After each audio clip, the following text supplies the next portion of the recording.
मनसेचे नेते अमित ठाकरे नाशिकच्या दौऱ्यावर आहेत। अमित ठाकरे जेनझींसोबत संवाद साधणार आहेत। अमित ठाकरे महाविद्यालयांना भेट देणार आहेत। तर विद्यार्थ्यांना उपस्थित राहावं असं आवाहन सुद्धा मनसेकडून करण्यात आलेलं आहे। मनसेचे नेते अमित ठाकरे आज नाशिकच्या दौऱ्यावर आहेत। शहरातील विविध महाविद्यालयांना ते भेट देत विद्यार्थ्यांशी संवाद साधणार आहे। यावेळी अमित ठाकरे सभासद नोंदणीचा आढावा घेतील। सकाळी 9 वाजता त्यांच्या या दौऱ्याला सुरुवात झालेली आहे।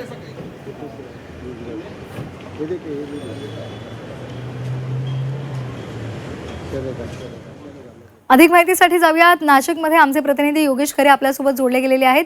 योगेश, नाशिकच्या दौऱ्यावर अमित ठाकरे आहेत, जेनझींसोबत संवाद साधणार आहे, काय या संदर्भातले अधिकची माहिती आहे? आपण जर बघितलं तर नुकतंच राज ठाकरे यांनी नाशिकचा 2 दिवसांचा दौरा या ठिकाणी केला होता। पदाधिकाऱ्यांशी बातचीत केली होती आणि उत्तर महाराष्ट्रातल्या सर्वच जे काही कार्यकर्ते होते, पदाधिकारी होते, त्यांच्याशी चर्चा केली होती।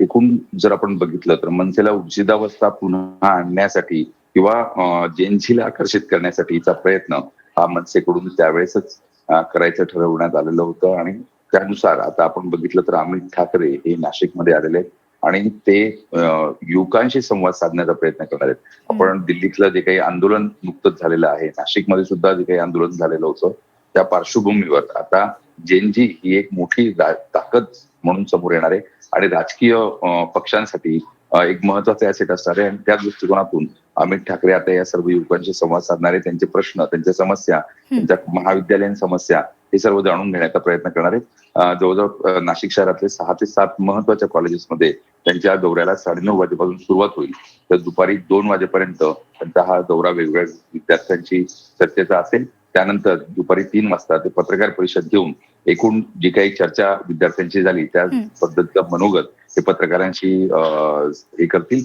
आणि नेमकं ते काय करणार आहेत आणि या पुढे त्यांची काय रणनीती असणार आहे ते पण या ठिकाणी सांगतील।